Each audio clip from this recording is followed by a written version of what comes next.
You're just a useless woman who married for money. Why don't you stay locked up in there forever? Rachel, stop it. This prank is going way too far, I yelled, trapped in the bathroom during the peak of summer. It was a scorching day, with temperatures over 95 degrees Fahrenheit. The house is old. And of course, there's no air conditioning in the bathroom. If I stayed locked up any longer, I could end up with heat stroke. But Rachel, my stepdaughter, didn't care about what I said, and simply walked away. At that moment, I swore I'd get back at her.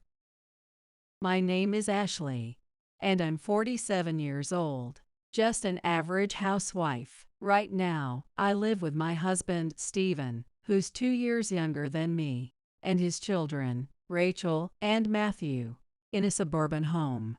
The house originally belonged to Stephen's grandparents, and when his parents passed away, he inherited it. It's an older house, but spacious enough for the 4 of us. Apparently, Stephen's family used to be fairly well off. We got married 10 years ago when Rachel was 5 and Matthew was 2.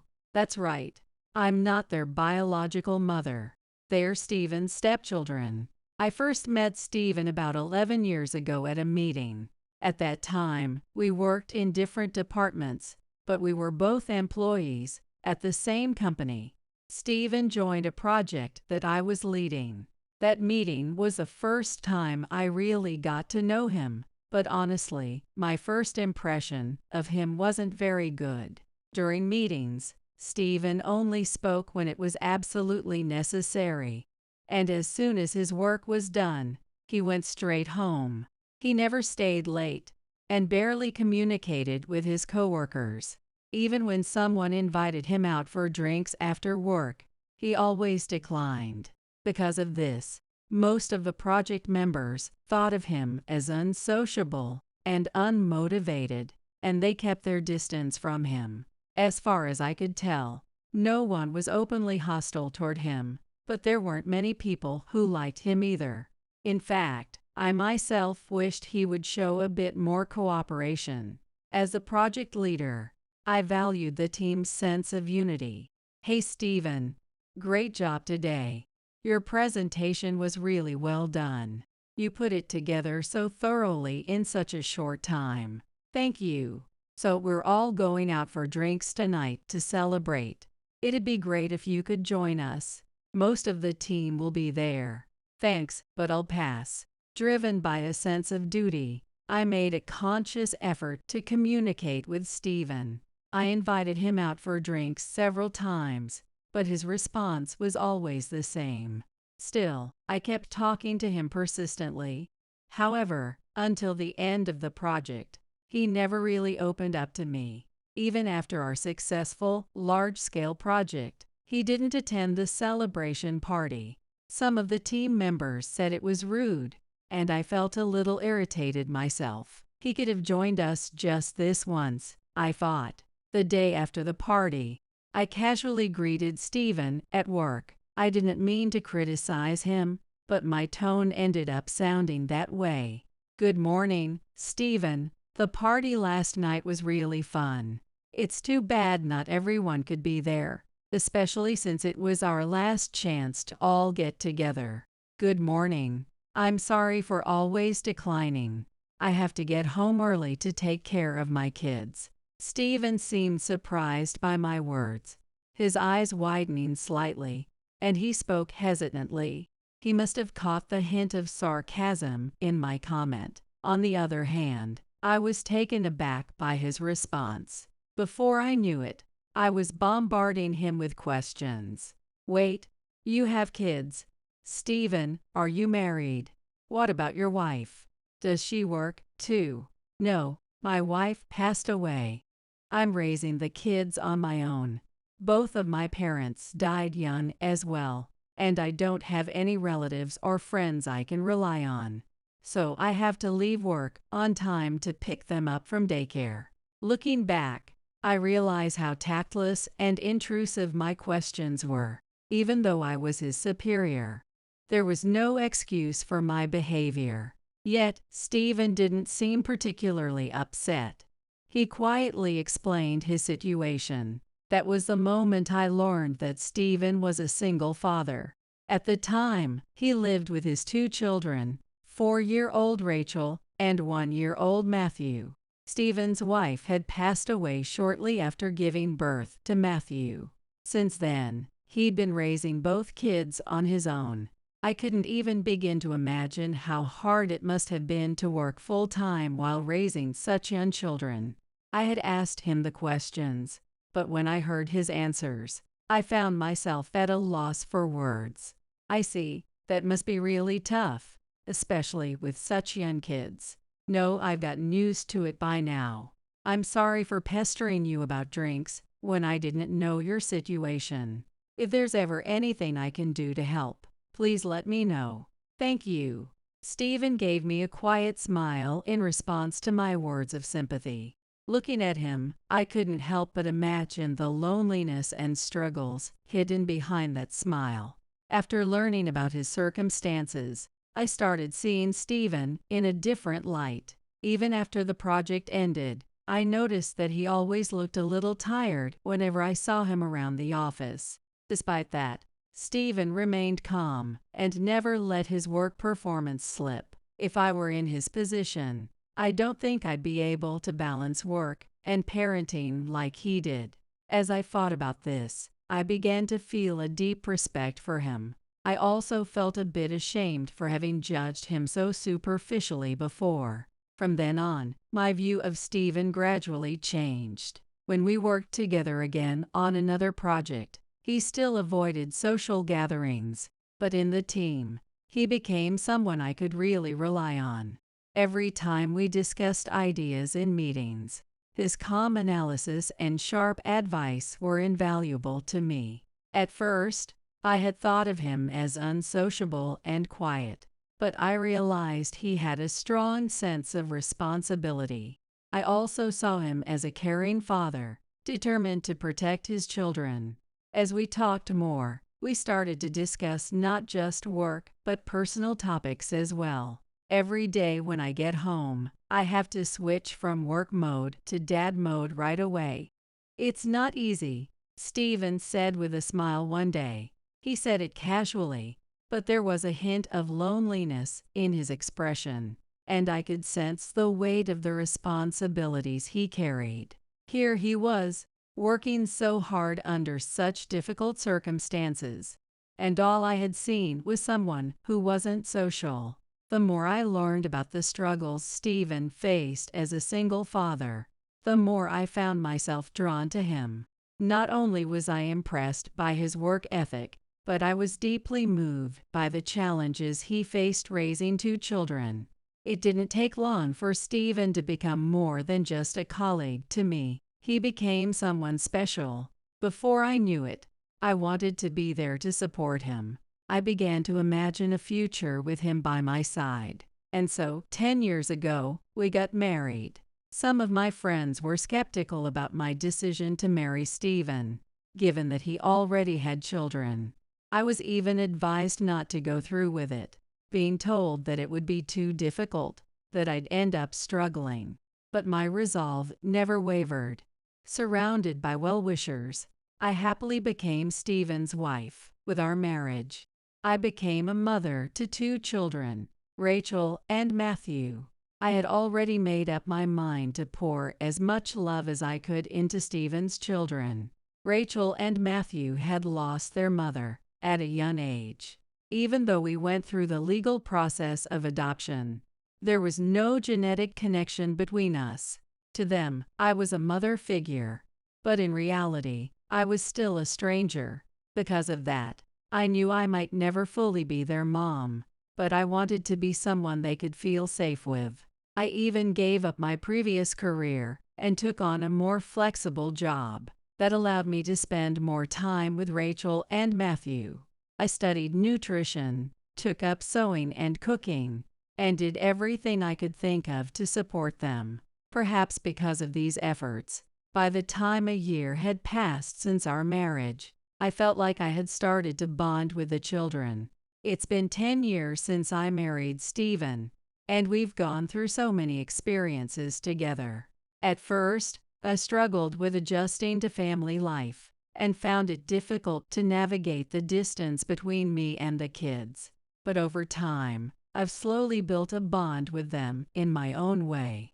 I still remember our first Christmas together as a family. We awkwardly exchanged gifts, Stephen and I glancing at each other. The kids were a bit confused since it was their first time doing this, but when I handed them their presents, they smiled and said, "Thank you." That smile became something special to me. There were other moments too, like the time we all went camping or watched fireworks as a family. And I can never forget the night I stayed up all night nursing Rachel when she was sick. Each of those memories is a treasure to me. However, things didn't always go smoothly.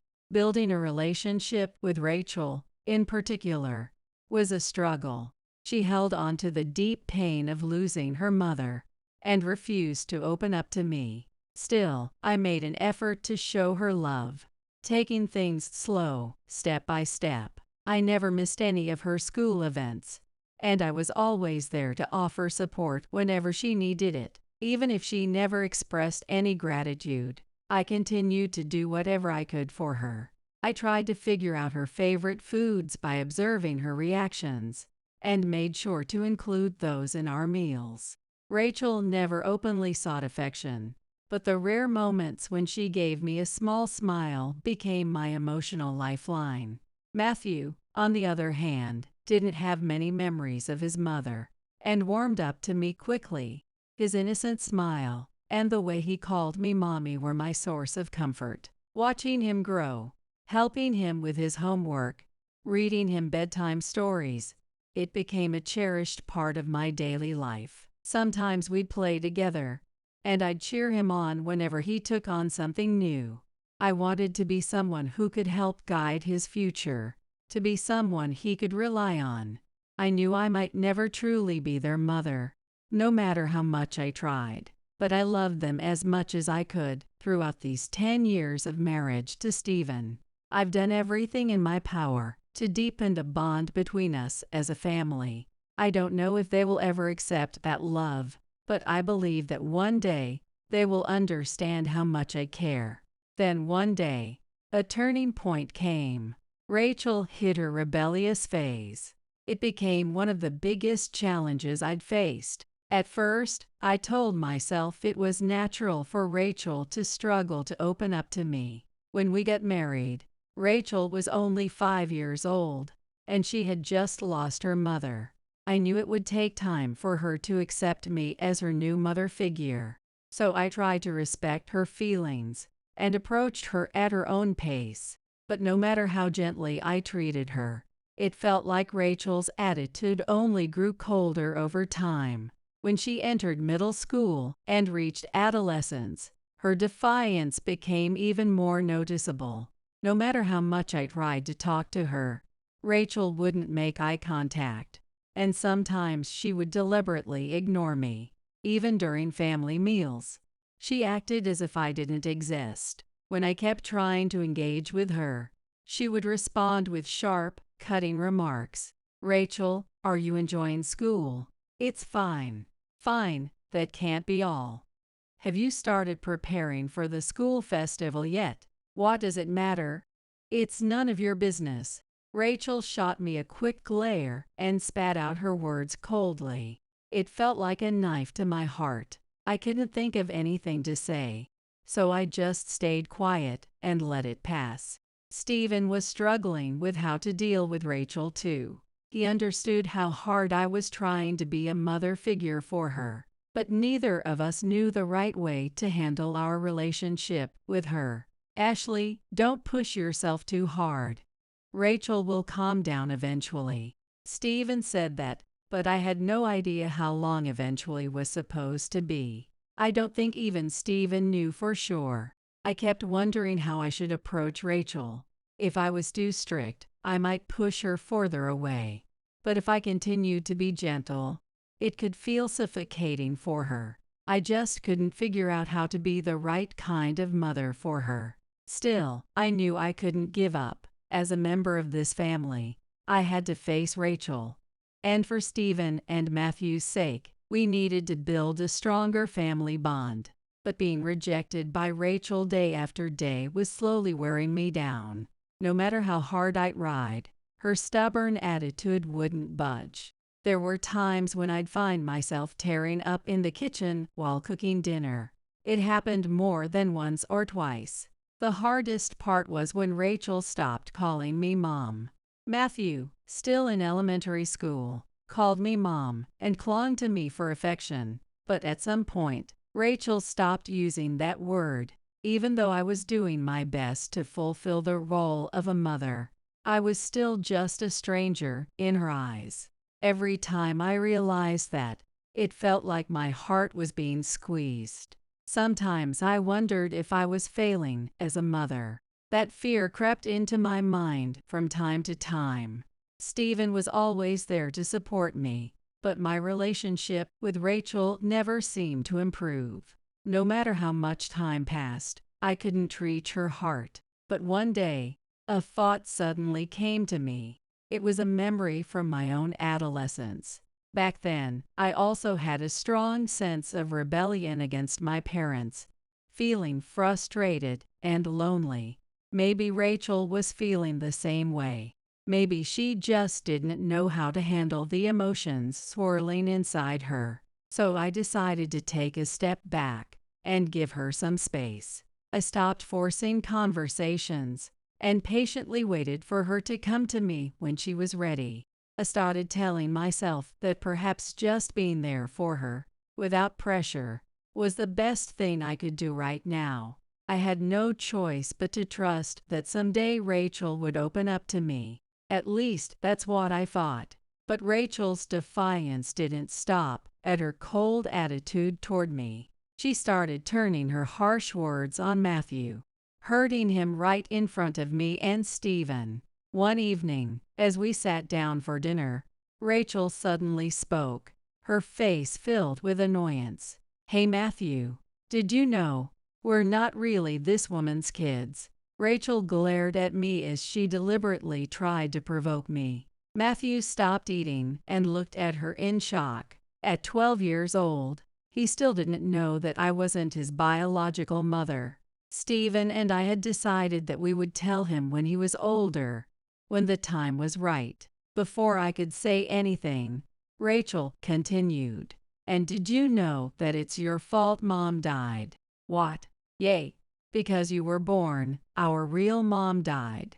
It's your fault I don't have a mom anymore. You shouldn't have been born." I gasped. "Rachel, stop." Stephen immediately cut in, his voice stern, but Rachel kept her gaze fixed on Matthew, continuing her cruel words. "Mom died, and you don't even feel anything, do you? You don't even remember her. But I do. I remember a little bit about our real mom. And this woman who came here to replace her isn't part of our family. But you just cling to her like it's nothing, Matthew. It's pathetic." Rachel's words froze the air in the room. Tears welled up in Matthew's eyes as he stammered, his voice trembling. "I didn't know, but my mom is still my mom."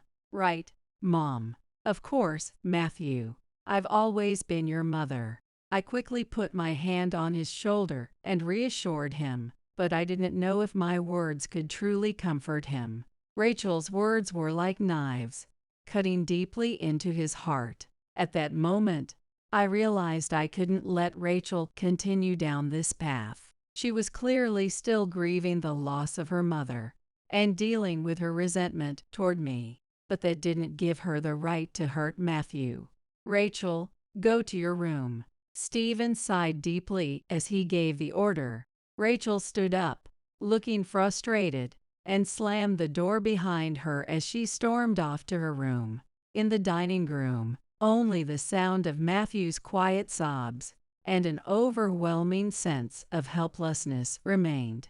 At that moment, I felt like I was being forced to reconsider what it meant to be a family. I still didn't have an answer for how I should face Rachel, but I knew I had to keep giving love and patience to everyone in this family. I kept telling myself this, but then something happened that shook my resolve. Rachel's harassment started with small things. When she saw I was home, she would sigh loudly or slam the doors. Sometimes, she wouldn't even take a bite of the dinner I made, and would coldly say, "There's no way I'm eating this." At first, I tried hard to remind myself that it was just typical teenage rebellion, and I tried to stay calm. But her behavior gradually escalated. One day, I went to deliver some laundry to Rachel's room. I knocked on the door, but there was no answer. As I gently opened the door to leave the laundry inside, Rachel suddenly appeared behind me and shouted, "Don't come in here without permission."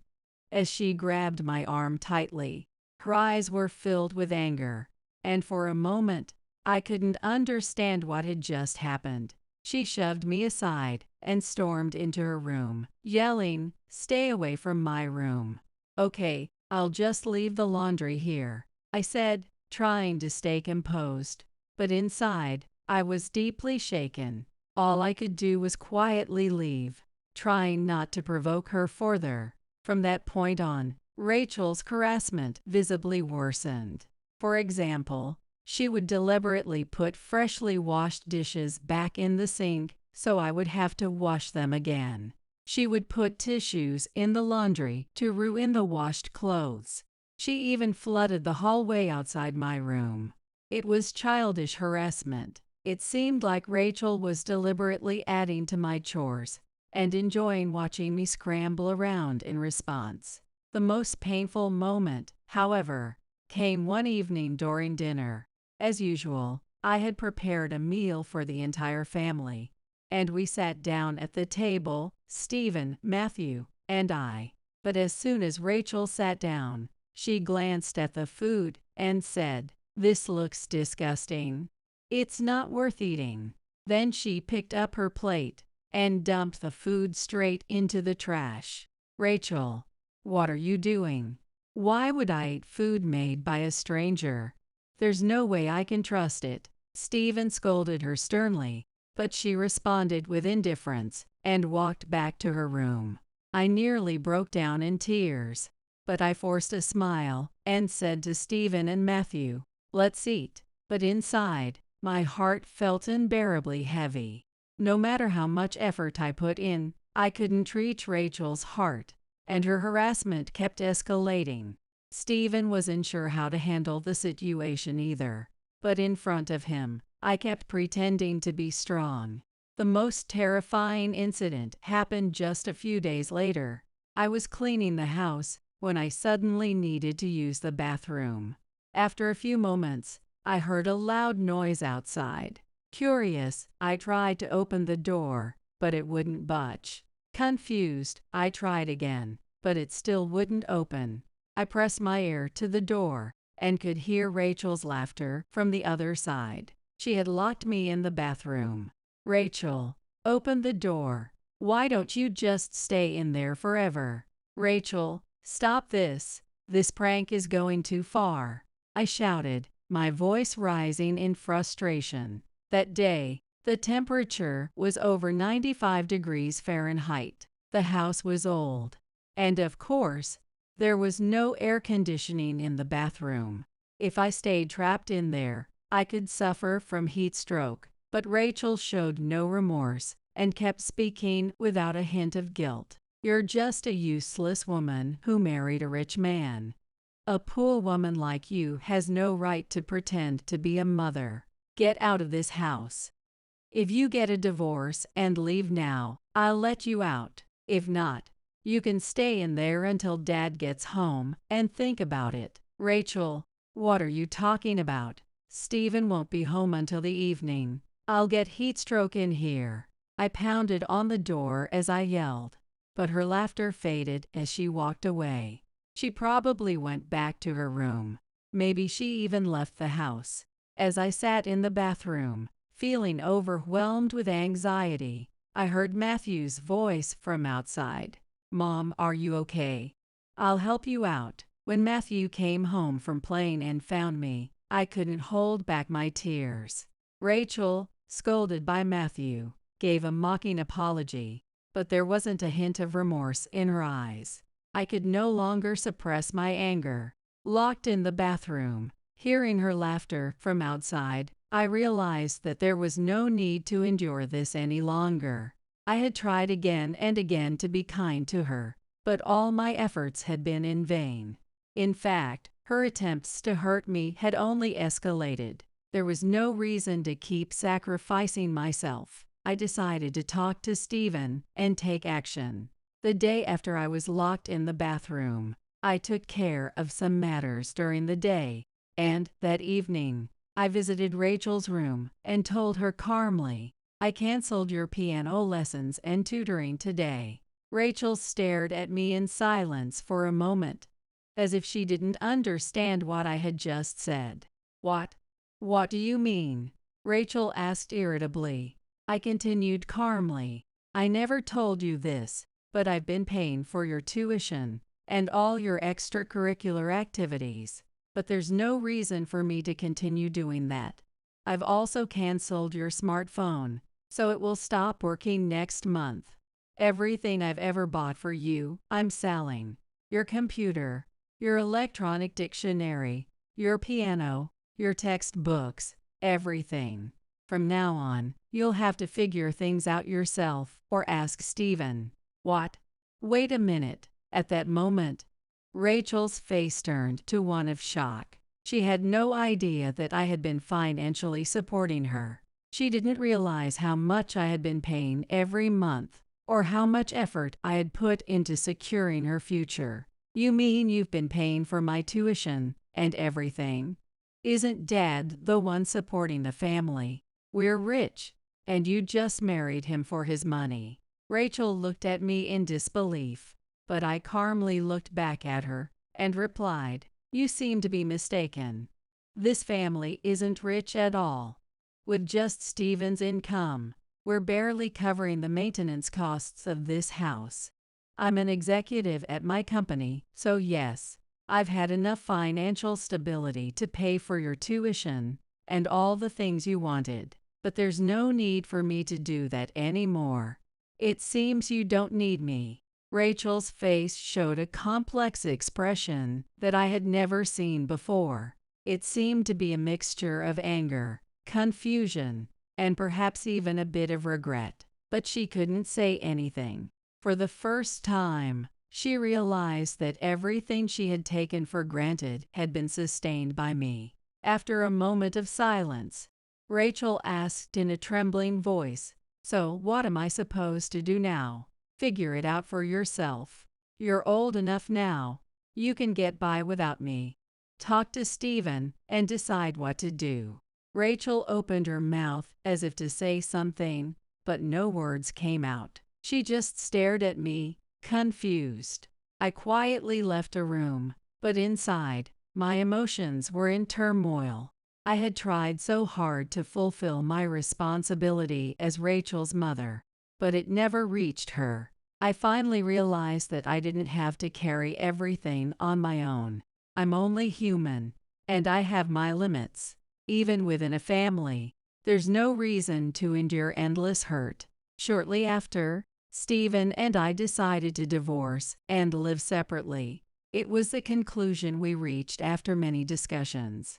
My relationship with Rachel had become irreparably strained, and it was starting to affect Matthew. No matter how hard I tried to keep the balance in the family, Rachel's defiance and cruelty wouldn't stop, especially the harsh words she directed at Matthew. They were something I couldn't ignore. We decided that living together as a family was no longer bringing anyone happiness. After the divorce, Rachel stayed with Stephen, and Matthew lived with me. Rachel's presence in the house had caused Matthew stress and anxiety, and living separately was the only way to relieve that. I decided to dissolve my adoption of Rachel and cut all my financial obligations to her. As a result, my support ceased, and Rachel's life changed dramatically. She had originally hoped to attend a private high school, but with only Stephen's income, there was no way to afford the tuition. She could no longer attend her tutoring classes, and in the end, she had no choice but to attend a lower-ranked public high school. For someone as proud as Rachel, this must have been a major setback. On the other hand, Matthew's life also changed significantly after the divorce. He was freed from Rachel's influence and was finally able to live in a peaceful environment. He successfully passed his middle school entrance exams and was able to attend a prestigious private middle school. At his new school, he enjoyed spending time with friends every day and was thriving in his studies. Every time I saw his smiling face, I knew that my decision to divorce was the right one. However, a few months after the divorce, Rachel suddenly called me. When I saw her name on the screen, I felt a knot in my chest. She had never contacted me before, so what could she want now? I had a bad feeling, but I couldn't just ignore it. With a sigh, I answered the call. On the other end was Rachel's voice, sounding desperate. "What do you want?" "I need money." Her voice was different from the usual defiant tone. It was weak, almost pleading. Feeling suspicious, I responded, "Money? Why are you asking me for that?" Rachel hesitated for a moment before continuing. "I haven't been able to go to tutoring, and my grades are dropping. I wanted to go to a private high school, but with Dad's income, it's impossible. Please, just a little help." I couldn't speak for a while. I understood Rachel's frustration, but I still couldn't bring myself to grant her request. "Rachel, we're not family anymore. I've dissolved the adoption, and I don't owe you anything. I explained that to you, didn't I? But you used to help me. Dad is struggling too. Can't you help just a little?" Rachel pleaded frantically, but I shook my head. That was in the past. I did a lot for you. But what about you? You hurt me and Matthew over and over again. I treated you and Matthew equally, but you never once showed any gratitude for that. Rachel didn't respond to my words and stayed silent. I continued, "It's ridiculous to come to me for help now. You need to figure this out yourself. Talk to Stephen and work within what you can. There's nothing I can do anymore." "Don't say that, please. Can't you help me, just this once? I'm sorry, I've been thinking about everything. I'm really struggling." Rachel's voice had turned into a half-sob, but her desperation didn't move me. "Rachel, stop. I'm not your mother anymore. I have no obligation or responsibility to support your life. Accept that reality and grow up." Rachel said nothing, only quietly sobbing. After a moment, she whispered, "Okay," in a hoarse voice, and the call ended. After hanging up the phone, I stood there for a while. Rachel's crying echoed in my mind, but I told myself that this was for the best. Rachel's future was now up to her and Stephen, but as far as I was concerned, my role was over. From now on, I would focus on building a new life with Matthew, making sure he has the support to create a bright future. Don't live luxuriously on your husband's money. The comment from my mother-in-law, Wendy, freezes the atmosphere at the 60th birthday celebration I organized for my mom. In the midst of this, "All right, let's split the bill then," my usually calm mom says. Wendy looks stunned and lets out a confused, "Huh?" My name is Layla, and I'm 37 years old. I quit my full-time job when I got married 2 years ago and now work part-time while supporting my husband, Walker. Life was great until last month when we started living with Wendy. The reason? My father-in-law passed away. He died of cancer 3 months ago, leaving Wendy to live alone. Wendy felt scared and lonely living by herself, so we moved into Walker's family home. Before we got married, Walker had told me, I'm an only child, so I'll have to take care of my parents. I want to be there for them, especially if they need caregiving. Wendy is a kind person. So I agreed to live with her in the future, even offering to help with caregiving. She never interfered in our marriage. And she was a great homemaker when my father-in-law was alive. I respected her and thought I was lucky to have such a good mother-in-law. So, we started living together earlier than planned, and I was looking forward to a happy life as a family of 3. But I never expected Wendy to turn out the way she did. A month into living together, we started to feel more comfortable around each other. Hey Layla, I want to eat hamburgers for dinner tonight. Can you make some? I often get dinner requests like this. Sure, let's have hamburgers for dinner tonight. Some mothers-in-law apparently won't eat anything their daughters-in-law cook, but Wendy enjoys my cooking. She never complains about my cleaning or laundry either, making it easy for me to manage the household. I'm really glad we're living together, Layla. She even says, making me feel fulfilled.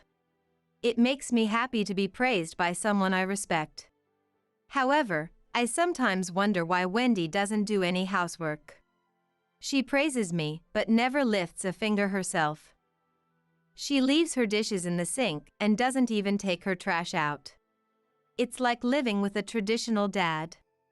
On top of that, if you eat sweets, leave the garbage on the spot. When I clean, I find crumbs everywhere, presumably from snacks Wendy has eaten. Wendy lives on the inheritance and survivor benefits from my late father-in-law. Walker gave all the inheritance to Wendy, saying, "My mom put up with my dad's whims all her life." I didn't quite understand, but it's not my place to get involved in their financial matters. As long as they're both okay with it, I thought it was fine. But when Wendy spends her days doing nothing, living off my late father-in-law's inheritance and survivor benefits, it starts to bother me. I wish she'd at least clean up after herself. She used to be so good at housework when my father-in-law was alive. Why has she become so careless now? Curious, I gently ask Wendy about it. My husband was a very strict man, and I couldn't defy him. Now that he's gone, I'm finally free. It turns out my father-in-law was a henpecked husband, and Wendy felt she couldn't go against him. I remember how he used to sit still during meals, ordering Wendy around. Was that what it was? Now I understand what Walker meant. And I can't help but feel sorry for Wendy. I'll take care of the housework from now on, I decide, considering Wendy's feelings. But then, Wendy starts making more and more demands. Can you take a day off from your part-time job today? I want you to drive me to my friend's place.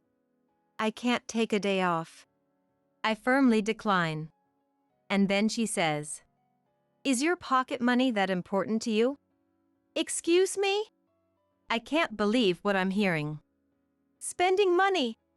I work part-time for the family, not for pocket money. Considering we've just started living together and will continue to do so, I don't voice my complaints. Hey, we're out of milk. Can you go buy some now? I can't start my day without milk. Can't you see I'm about to leave for work? If you hurry, you won't be late. Hey Layla, my trash can is full. Take it out, and while you're at it, vacuum and mop my room. It's getting dirty. Wendy starts taking advantage of my willingness to do housework without complaining. This is too much. I gently tell Wendy what I can't do. I'm telling you to do it, so do it. Why can't you? She gets furious. I'm at my wit's end. And decide to consult Walker. Seriously? I'm sorry. Walker apologizes and immediately scolds Wendy. Mom, you should take care of yourself. Unlike Layla, who works part-time, you're home all day. But Wendy just brushes it off. Yeah, I get it. She clearly doesn't. I start to feel uneasy about this living arrangement. Walker seems to sense my feelings. I'll take care of Mom as much as I can. If there's anything I can do, just let me know. I feel relieved by Walker's words. And true to his word, Walker starts dealing with Wendy's whims. But Wendy isn't happy about it. Why is Walker doing this? Layla, as his wife, you should be the one doing these things.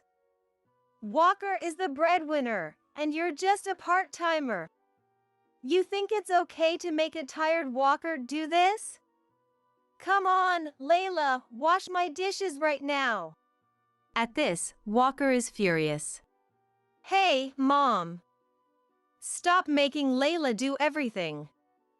If you're going to talk like that, shouldn't you, who does nothing all day, be the one doing the housework? He has a point. But Wendy is angered by Walker's words. What are you talking about? Your father always told me, a wife must take care of the family, a wife must obey her husband. Now that he's gone, I'm not anyone's wife, and I'm the head of this household. That means Layla, as your wife, should be taking care of me. Is Wendy still bound by my father-in-law's words? I can't hold back and argue with her. Wendy, times have changed. These days, no one thinks that way about wives and husbands. You need to change your mindset. Walker nods in agreement. But Wendy's face turns red with anger. What are you saying? Are you calling me outdated? How dare you, as a wife, say such terrible things to me? I'm shocked. Then Wendy continues to vent her anger at me. The only reason I taught you how to do housework was so you could do it all when we lived together. I agreed to live with you because I wanted an easier life after all the hardships I've endured. Even Walker is surprised by her revelation. Look, I get that you've had it tough, Mom, but it's not okay to treat Layla like a slave. And it's not okay to move in with us for such a selfish reason. Exactly. Wendy has no comeback. Enough! I'm disappointed that you're siding with her over your own mother. She storms off to her room and slams the door. Walker and I sigh. Layla, I'm really sorry. You don't want to live like this, do you? I nod slightly. Then comes a surprising suggestion. Should we stop living together? What? I never thought he'd suggest that. I didn't expect Mom to become so selfish after Dad passed away. But we can't keep living like this. Let's move. I'm happy to hear this. But moving now is a concern. In fact, my mom's 60th birthday celebration is just around the corner, and I'm the one organizing it. I've just bought an expensive gift for her, wanting to give something special back to the woman who raised me. Moving would be another big expense. When I mention this, Walker also looks troubled. Plus, we've just moved here, and Walker's savings have taken a hit. Moving now would be difficult. But we can't put up with Wendy anymore. We ponder what to do but can't find an answer. In the end, we put the moving idea on hold. And so, we continue to endure Wendy's whims and clashes. The stress is piling up, and we're both exhausted. In the midst of this, my mom's 60th birthday celebration is approaching. It's next month, huh?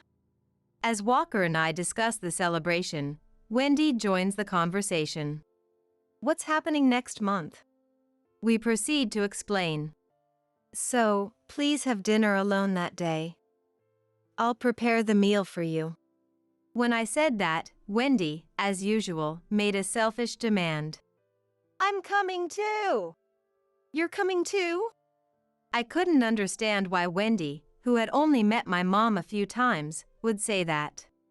Walker seemed to feel the same and asked her, a bit annoyed. Hey, why would you come, Mom? It's for Layla's mom's 60th birthday celebration. Then came an incomprehensible reply.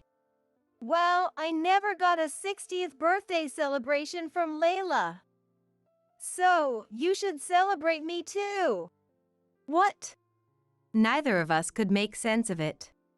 Wendy is 63, and when we first met, she was already past 60. Yet, she's demanding a celebration? Walker couldn't understand her logic either and kept arguing. This is ridiculous. But Wendy wouldn't budge, insisting. I'm going. Celebrate me too. So, they kept arguing. This was getting nowhere. Fine.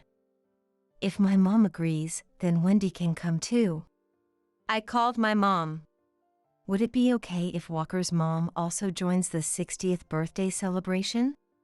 My mom graciously said, Sure. Yay! Then I'm coming to the 60th birthday celebration. Ugh. This is turning into a hassle. Walker and I exchanged glances, both probably thinking the same thing. But we had no idea what was coming. Little did we know that Wendy's selfishness would escalate even more on this particular day. On the day of the 60th birthday celebration. We headed to my parents' house by train. Why are we taking the train, Layla? What happened to the car? I hate trains. My mom loves her alcohol. And the plan was for everyone to drink. That's why we couldn't drive. When I explained, Wendy looked displeased. Well, you could just abstain from drinking, Layla. I'll drink your share too. So get off the train now and go rent a car. I can't do that. My mom is looking forward to drinking with me, I said, refusing her demand. She kept grumbling. It's not like the train ride was that long. It's only about 20 minutes from our house to my parents'. Despite feeling embarrassed by her loud complaints on the train, Walker and I finally arrived at my parents' home. We were greeted by my mom, who then said hello to Wendy. Layla is always in your care. I hope she's not causing any trouble. Wendy laughed and responded in a way that was completely out of line. Ha ha ha. She's always a handful. She does the housework I've taught her, but she's so busy trying to make extra money that she sometimes doesn't listen. But hey, she's the wife Walker brought home. Walker immediately scolded Wendy. Mom, what are you saying? My mom and I were stunned. Ignoring that she wasn't even a family member, Wendy led the way into the house. You're having a hard time living with her, aren't you? My mom whispered this to me so Wendy couldn't hear. I could only respond with a wry smile. When we got to the living room, the catering we had ordered was already there. I had told my mom, You don't have to do any of the serving or cleaning. So Walker and I started setting the table. Why are you making Walker do this? You should do it yourself. I couldn't believe she would say something like that here, too. Walker was visibly frustrated, while my mom quietly observed, Wow, this looks delicious. I didn't expect to eat such a feast. I'm glad I came all this way for this 60th birthday celebration. She's a guest in someone else's home, yet she acts like this. Does she have no common sense? The celebration began with a toast. My own father passed away 4 years ago. Wendy used that as a topic to steer the conversation. Your husband passed away too, right? Isn't life great living off the inheritance and survivor's pension? I've been having a blast since my dad passed. I couldn't believe she could bring up such a topic so casually. I ate my meal with a strained face. Every time Wendy said something inappropriate, Walker would step in, saying, "Stop it, Mom!" He looked exhausted. We both regretted bringing her along, to say the least. For the record, my mom works and doesn't rely on my dad's inheritance or survivor's pension. She seemed taken aback by Wendy's comments, too. Then the topic shifted to the catering I had ordered. "So, this is delicious, but how much did it cost? Was it expensive? Like $200 or $300? Another tone-deaf comment. Just as I was getting fed up, Wendy suddenly became angry. You know, it's fine to celebrate your mom's 60th birthday, but doing it with Walker's money isn't right. Use your own spending money." What is she talking about all of a sudden? I paid for this catering from my own part-time job earnings. But Wendy wouldn't listen. "You can't possibly afford such an expensive meal on your measly salary." She even went as far as to say that. "Don't be so cheeky, spending your husband's money like that." Why would she say such a thing during my mom's 60th birthday celebration? I deeply regret bringing Wendy along. I can't forgive her for creating this atmosphere. I was about to lose my patience and tell Wendy off when, at that moment. "All right, let's go Dutch then. We'll split it 4 ways. How does that sound?" It was my mom who spoke. "What?" Everyone was shocked. My mom, who had stayed silent every time Wendy made an outrageous comment, was now suggesting this. "Wait, what are you saying? Going Dutch on a 60th birthday celebration? That's absurd." Wendy was rattled by my mom's words. In response, my mom spoke confidently. "Layla has explained multiple times that she paid for this with her own money, right? But Wendy, you wouldn't accept that, insisting it must be Walker's money. So, I thought going Dutch would settle this." Wendy was speechless. My mom continued. "Oh, and Wendy, please pay with your own money, not the money left by your late husband." At this, Wendy became furious. "What? Why do I have to be told that by you?" Facing Wendy's red-faced, loud outburst, my mom responded calmly. "Well, you did say, don't indulge in luxuries with your husband's money, didn't you? So, it would be wrong to use your late husband's inheritance, right?" Fair point. Wendy had nothing to say.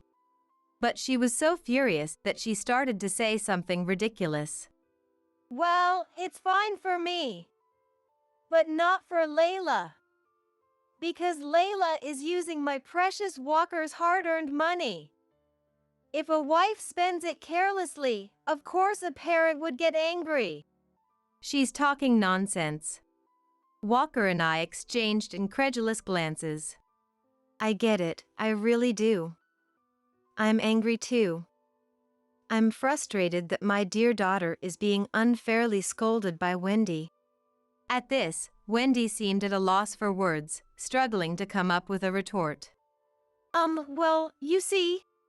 Stuttering and flustered, Wendy was silenced by my mom's next words.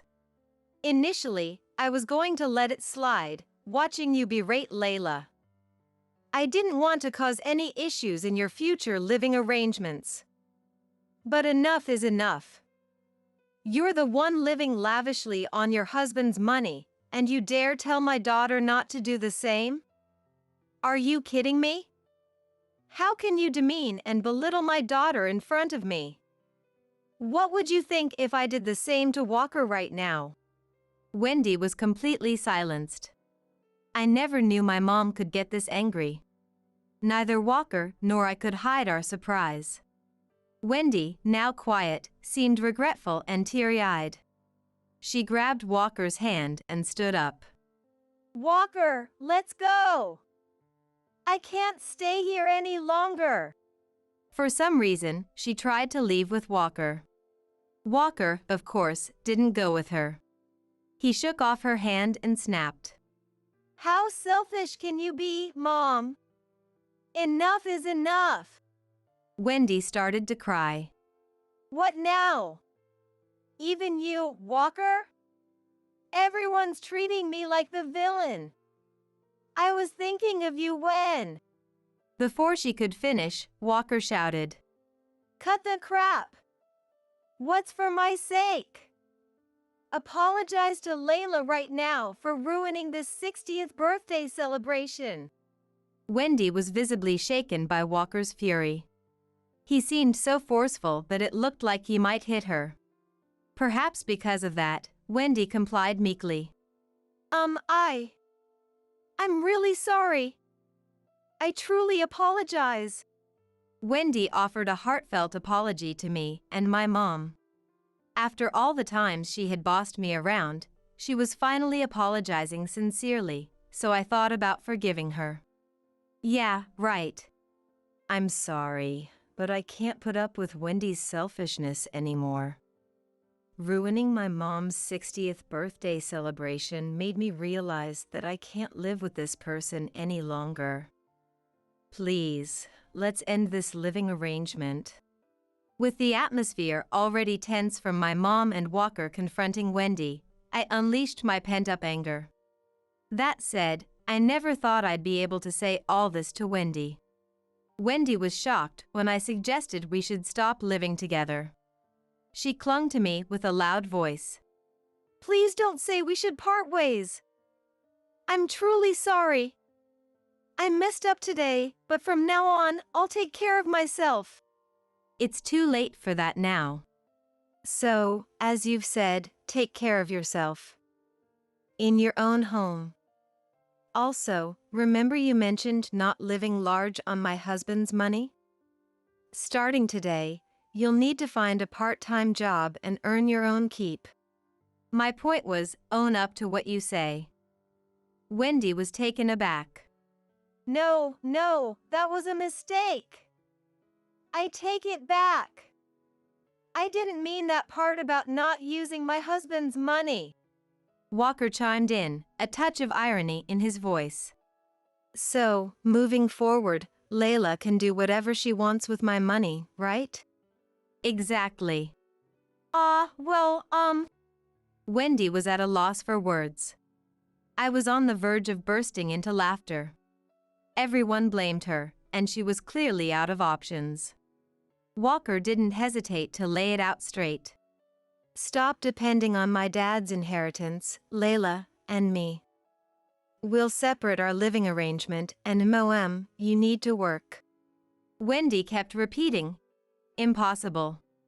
Look, Dad's inheritance isn't endless. One day it'll run out. Can you live on just survivor benefits and your own pension? You're not actually planning on depending on my salary, are you? Wendy looked utterly confused. How about working part-time at a subsidiary of my company? Walker made a helpful suggestion. But Wendy kept hesitating, saying, But, no. Then I can't help you. We'll move out soon and cut off all contact. Considering recent events and today, I think it's fair. Wendy panicked at Walker's finality. Fine. I get it. I'll do it. Just don't cut me off. And that's how Wendy put an end to her freeloading life. So, the disastrous 60th birthday celebration came to an end. We all apologized to MOM and hurried home to start looking for a new place and packing. As soon as we found a new home, we moved. During this time, Wendy was noticeably more considerate, just like when we started living together. She even started helping with the chores. But that didn't mean we could continue living together. Wendy, please reconsider. I'd been saying no every time she asked, trying to make her reflect on her actions. It seemed Wendy was having regrets about her own behavior. Walker, my husband, had a proposal for her to work at his subsidiary company. If you slack off or are late, I'll hear about it. Plus, It's a subsidiary of the company where my son works. If you screw up, it'll reflect badly on me. He figured a reasonable mom would consider. Basically, Walker was taking control until Wendy couldn't mess up her life anymore. He's a tough cookie, I thought. Days later, Walker told Wendy, I spoke to the factory manager at the subsidiary. You have a job interview. With no escape, Wendy reluctantly went to the interview. She got the job and started working 5 days a week. Since she had been so lazy before, work seemed pretty hard, and she spent her days off sleeping. As Walker had suspected, her work ethic was quite diligent, lest she ruin her reputation and, by extension, his. Working 5 days a week made her too tired to make a mess at home, which helped keep the household in order. In the midst of all this, she confided, How long will I be stuck like this at my age? Living alone is lonely. If she hadn't been treating me like a slave, everyone could have been happily living by now. By the way, we had to redo the celebration for my mom's 60th birthday because Wendy had ruined it the first time around. It took some time to save up the money. Of course, Wendy wasn't there. When I proposed to my mom that we redo the 60th birthday celebration, she declined, saying, I appreciate the thought, but it's too expensive. Your feelings are enough. In that case, I said, and decided to prepare a nice meal at home. We had a delightful 60th birthday celebration redo. My mom was overjoyed, and Walker also celebrated with us. Hey, Layla, you're not drinking? Well, actually. That day, my mom saved me from the unpleasant Wendy. They say motherhood is a strength, and it's true. I'd been frustrated and stressed by Wendy, so this event reminded me of how great a mom can be. I want to be a mom who, no matter my age, cherishes her children just like mine does.